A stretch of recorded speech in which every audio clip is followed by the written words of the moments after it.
ആദ്യമായിട്ട് എനിക്കൊരു നന്ദി പറയാനുള്ളത് ഈ നുണക്കുഴി എന്ന് പറയുന്ന സിനിമയെ ഇതുപോലെ ഒരു വിജയമാക്കി തീർത്ത, ഇതുപോലെ സ്വീകരിച്ച മലയാളി പ്രേക്ഷകർക്കാണ്. തീർച്ചയായിട്ടും എന്നെ സംബന്ധിച്ചിടത്തോളം ഈ സിനിമ വളരെ ക്രൂഷ്യലായിരുന്നു. ഒരു യൂഷ്വൽ പാറ്റേണിൽ നിന്ന് മാറി വേറൊരു അറ്റംപ്റ്റ് നടത്തുമ്പോൾ ഭയങ്കരമായ ടെൻഷനുണ്ടായിരുന്നു. അതിന് ഞാൻ ഏറ്റവും അധികം കടപ്പെട്ടിരിക്കുന്നത് കൃഷ്ണകുമാറിനോടാണ്. തീർച്ചയായിട്ടും ഇങ്ങനെ ഒരു കഥയും നല്ലൊരു കെട്ടുറപ്പുള്ളൊരു സ്ക്രിപ്റ്റും എനിക്ക് തന്ന കൃഷ്ണകുമാറിനെ ഞാൻ നന്ദി അറിയിക്കുന്നു. പിന്നെ നമ്മുടെ നായകൻ ബേസിൽ, ഗ്രേസ് ആൻ്റണി, സൈജു, അൽത്താഫ്, ബിനു, പിന്നെ ബൈജു ഇപ്പോൾ വന്നുകൊണ്ടിരിക്കുകയാണ്, പിന്നെ സിദ്ദിഖേട്ടൻ. അപ്പോൾ ഇതിനകത്ത് അഭിനയിച്ചവരെല്ലാം അവരവരുടെ റോളുകൾ അതിഗംഭീരമായി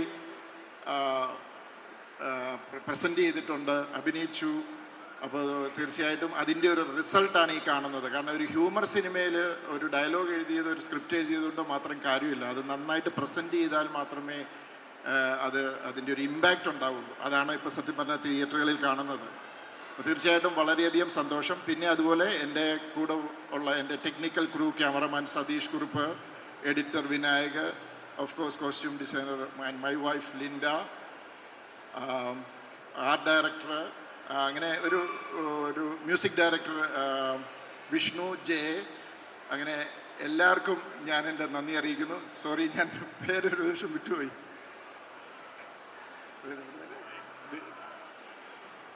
Prashant Madhav, I am so sorry.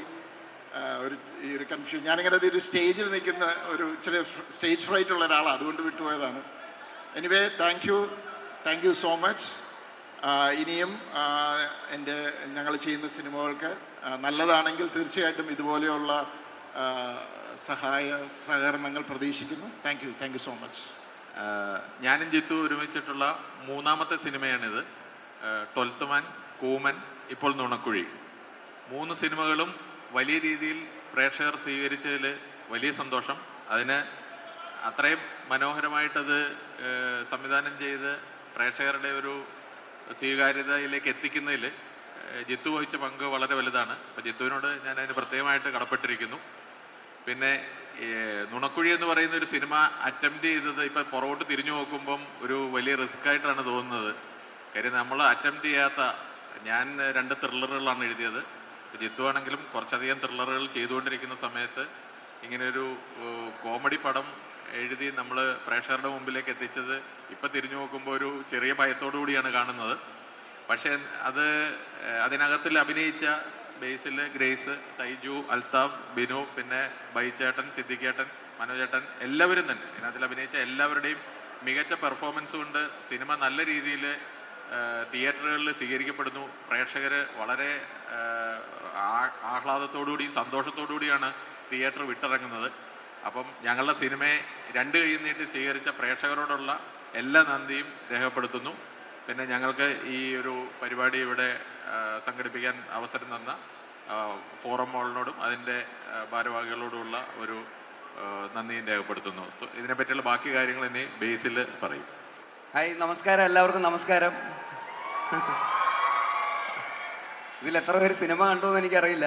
Cinema കാണാത്ത നിങ്ങളുടെ മുമ്പിലൊന്നും ഞങ്ങൾ ഇതൊക്കെ പറയുന്നതുകൊണ്ട് വല്ല കാര്യമുണ്ടോ എന്ന് അറിയില്ല. എന്തായാലും നിങ്ങൾ പറ്റുന്ന പോലെയൊക്കെ സിനിമ പോയി കാണുക.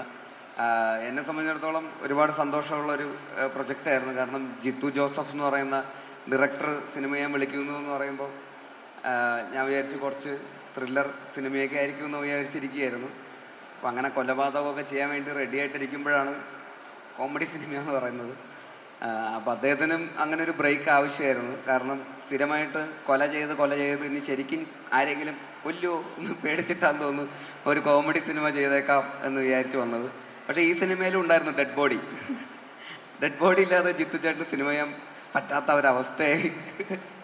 അപ്പോൾ എന്തായാലും ഭയങ്കര സന്തോഷമായിരുന്നു ഇത്. ഞങ്ങൾക്കും അഭിനയിക്കുമ്പോഴും അങ്ങനെ കുറേ ഇത്രയും സീനിയേഴ്സായിട്ടുള്ള ആക്ടേഴ്സിൻ്റെ കൂടെ ഞാനും ഇത്രയും പേരുടെ ഒരുമിച്ച് ആദ്യമായിട്ടാണ് അഭിനയിക്കുന്നത്. സിദ്ദിഖൊക്കെ ഉണ്ട്, മനോജേട്ടനുണ്ട്, ബൈജു ചേട്ടനുണ്ട്, സൈജു ചേട്ടനുണ്ട്, അജു ചേട്ടനുണ്ട്, ബിനു ചേട്ടനുണ്ട്, പിന്നെ അൽത്താഫുണ്ട്, ഗ്രേസ് ഉണ്ട്. അങ്ങനെ കുറേ ആക്ടേഴ്സുള്ള സിനിമയാണ്. അപ്പോൾ ഇത്രയും ആൾക്കാരുടെ കൂടെ ഒരുമിച്ച് അഭിനയിക്കുന്നത് എനിക്കും ഭയങ്കര എക്സൈറ്റിംഗ് ആയിട്ടുള്ളൊരു പ്രോസസ്സായിരുന്നു.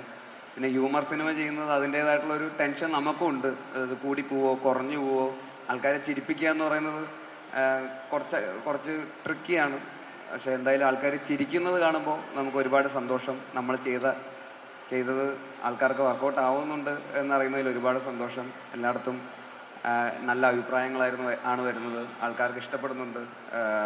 ഹൗസ്ഫുള്ളായിട്ട് സിനിമ എല്ലായിടത്തും കേരളത്തിലുടനീളം ഇപ്പോൾ ഓടിക്കൊണ്ടിരിക്കുന്നു. അപ്പോൾ നിങ്ങളും കാണാത്തവരെല്ലാവരും പോയി സിനിമ കാണുക. അപ്പോൾ ഈ സിനിമയുടെ വിജയത്തിൻ്റെ ഭാഗമായ ഇങ്ങനൊരു അവസരം തന്ന ജിത്തു ചേട്ടനും റൈറ്റർ കൃഷ്ണകുമാർ ഏട്ടനും മറ്റ് കോ ആക്ടേഴ്സിനോടും പിന്നെ ടെക്നിക്കൽ ക്രൂ ഇവിടെ ഇരിക്കുന്ന സതീഷ് ഏട്ടനും ആർട്ട് ഡയറക്ടറും മ്യൂസിക് ഡയറക്ടറുണ്ട്, JK ഉണ്ട്, വിഷ്ണു ഉണ്ട്, എഡിറ്ററുണ്ട്, പിന്നെ അതുപോലെ ലിൻ്റെ ചേച്ചിയുണ്ട്. അതുപോലുള്ള എല്ലാ ക്രൂവിനോടുള്ള നന്ദി അറിയിക്കുന്നു. സിനിമ കണ്ട് വിജയിപ്പിച്ച നിങ്ങളിലുള്ളവരോടുള്ള നന്ദി അറിയിക്കുന്നു. ഫോറം മാളിനോടുള്ള നന്ദി അറിയിക്കുന്നു. ഒരിക്കൽ കൂടി താങ്ക് യു സോ മച്ച്. ഇതുപോലെ ഇനിയും അടുത്ത സിനിമ ഇറങ്ങുമ്പോഴും നിങ്ങൾ വരും, കാണും എന്ന് വിശ്വസിക്കുന്നു. എല്ലാവർക്കും ഒരിക്കൽ കൂടി നന്ദി. Thank you. അടുത്തതായി സൈജു ചേട്ടനെ ഗ്രേസ് ആണ്. ഓക്കെ, അടുത്തതായി ഗ്രേസ് ആൻ്റണിയെ സ്റ്റേജിലേക്ക് ക്ഷണിക്കുന്നു.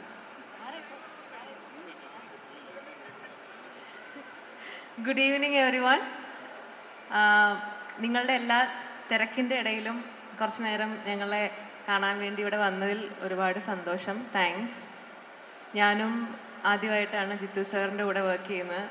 ബേസിൽ പറഞ്ഞ അതേ ഒരു എക്സ്പെക്റ്റേഷനിൽ തന്നെയാണ് ഞാനും ഈ സിനിമയെ ആദ്യം അപ്രോച്ച് ചെയ്തത്. ത്രില്ലറായിരിക്കും എന്ന്. പക്ഷെ പിന്നെയാണ് മനസ്സിലായത് കോമഡി മൂവി ആണെന്ന്. ഒരുപാട് സന്തോഷമുണ്ട്. നമ്മളെപ്പോലെയുള്ള ആക്ടേഴ്സിന് ഏറ്റവും കൂടുതൽ പ്രതീക്ഷ എന്ന് പറയുന്നത് നമ്മുടെ എല്ലാവരുടെയും പടം, വർക്ക് ചെയ്യുന്ന പടം കൂടുതൽ ആളുകളിലേക്ക് എത്തുക എന്നുള്ളതാണ്. ഇപ്പോൾ നുണക്കുഴി അങ്ങനെ ഓൾമോസ്റ്റ് എത്തിക്കൊണ്ടിരിക്കുന്നു. അതിലൊരുപാട് സന്തോഷമുണ്ട്. പടം കാണാത്തവരെല്ലാവരും പോയി കാണുക.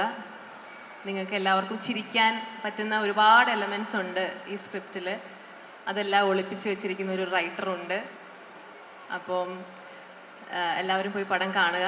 Thank you so much. എല്ലാവർക്കും നമസ്കാരം. ഏറ്റവും ആദ്യം നിങ്ങൾ എല്ലാവരോടും നന്ദി പറയുന്നു. ഞങ്ങളുടെ ഈ സക്സസ് മീറ്റിൽ നിങ്ങൾ ഞങ്ങളൊപ്പം തന്നെ പങ്കെടുക്കാൻ കാണിച്ച സന്മനസ്സിന് നന്ദി.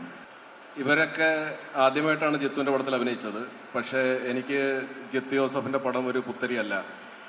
എൻ്റെ രണ്ടാമത്തെ പടമാണ് അദ്ദേഹത്തിൻ്റെ കൂടെ.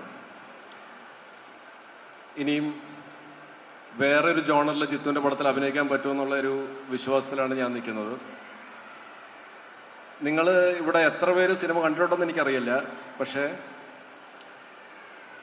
കുറച്ച് പേരെങ്കിലും ഇത് നമ്മുടെ നുണക്കുഴി കണ്ടു കാണുമായിരിക്കും. അപ്പോൾ കാണാത്തവർ കണ്ടവരോടൊന്ന് ചോദിക്കുക എങ്ങനെയുണ്ട് പടം. ഇത്രയും കോൺഫിഡൻസ് ഞാൻ കാണിക്കുന്നത് കാരണം കണ്ടവരൊക്കെ കുറേ പേര് ഞങ്ങൾ എല്ലാവരെയും വിളിച്ചു. എല്ലാവർക്കും ഭയങ്കര ഇഷ്ടപ്പെട്ടെന്ന് പറഞ്ഞു. നിങ്ങൾക്ക് ഓൺലൈൻ റിവ്യൂസൊക്കെ കാണാം. ഒരുപാട് ചിരിക്കാനുള്ളൊരു പടമാണ്. അത്രയും ബ്രെയിൻ യൂസ് ചെയ്യേണ്ട, നമ്മളൊരു എൻ്റർടൈൻമെൻറ്റിന് വേണ്ടിയിട്ടാണ് ഈ സിനിമ ഉണ്ടാക്കിയത് നുണക്കുഴി. അപ്പം ഒരുപാട് ലോജിക്കോ അല്ലെങ്കിൽ അങ്ങനത്തെ ഉള്ള കാര്യങ്ങളൊന്നും നിങ്ങൾ നോക്കണ്ട. ജിത്തുവിൻ്റെ ഇൻ്റർവ്യൂവിൽ പറഞ്ഞ പോലെ നമ്മളൊരു സിനിമ ചെയ്യുമ്പോഴത്തേക്കും എല്ലാ ലൂപ്പ് ഹോൾസും കവർ ചെയ്ത് നമുക്കൊരു സിനിമ ചെയ്യാൻ പറ്റില്ല. പ്രത്യേകിച്ച് ഒരു ഹ്യൂമർ സിനിമ ചെയ്യുമ്പോഴത്തേക്കും നമുക്ക് പല സാഹചര്യത്തിലും ചെറിയ ലൂപ്പ് ഹോൾസും കാര്യങ്ങളൊക്കെ ഉണ്ടാവും. എന്തായാലും ഞാൻ ഒരുപാട് വലിച്ചു നീട്ടുന്നില്ല. നിങ്ങൾ എല്ലാവരും കാണാത്തവർ ഉറപ്പായിട്ടും പോയി സിനിമ കാണുക. ഒരുപാട് നന്ദി. Thank you. എല്ലാവർക്കും നമസ്കാരം. ഇവരൊക്കെ പറഞ്ഞതിൽ കൂടുതലൊന്നും പറയാനില്ല. സിനിമ കണ്ടവരൊക്കെ ഒരുപാട് പേര് മെസ്സേജ് ചെയ്തു, വിളിച്ചു, ഒരുപാട് ഇഷ്ടമായി എന്ന് പറഞ്ഞു. അപ്പം കാണാത്തവർ സിനിമ പോയി കാണുക. It's A complete family entertainer. പിന്നെ ഈ പറഞ്ഞ പോലെ ഞാനും ആദ്യമായിട്ടാണ് ജിത്തു സാറിൻ്റെ കൂടെ വർക്ക് ചെയ്യുന്നത്. ഇപ്പം എന്താ പറയുക, താങ്ക് യു. പ്രിയമുള്ളവരെ, ഇവിടെ കൂടിയിരിക്കുന്ന ആൾക്കാർ നുണക്കുഴി കണ്ടവരാണോ എന്നൊന്നും എനിക്കറിയില്ല. കണ്ടതാണോ? അല്ല, ശരി. അപ്പോൾ ജിത്തു ജോസഫ് എന്തായാലും വെറുതെ ഒരു സിനിമ എടുക്കില്ല. അത് മലയാളികൾക്കെല്ലാം അറിയാം. അദ്ദേഹത്തിൻ്റെ എല്ലാ സിനിമകളിലും ഓരോരോ പ്രത്യേകതകളുണ്ട്. നേരെന്ന് പറഞ്ഞ സിനിമയിൽ ഞാനില്ലായിരുന്നു. അപ്പം ഈ ഷൂട്ടിംഗ് നടക്കുമ്പോൾ നേരിൻ്റെ ട്രെയിലർ എന്നെ ജിത്തു ജോസഫ് കാണിക്കുകയുണ്ടായി. എന്നോട് ചോദിച്ചു കൊള്ളാമോ? ഞാൻ പറഞ്ഞു ട്രെയിലറൊക്കെ കണക്ക് തന്നെ, പക്ഷേ ജിത്തു ജോസഫ് വെറുതെ ഒരു സിനിമ എടുക്കില്ല എന്ന് മലയാളികൾക്ക് നന്നായിട്ട് അറിയാം.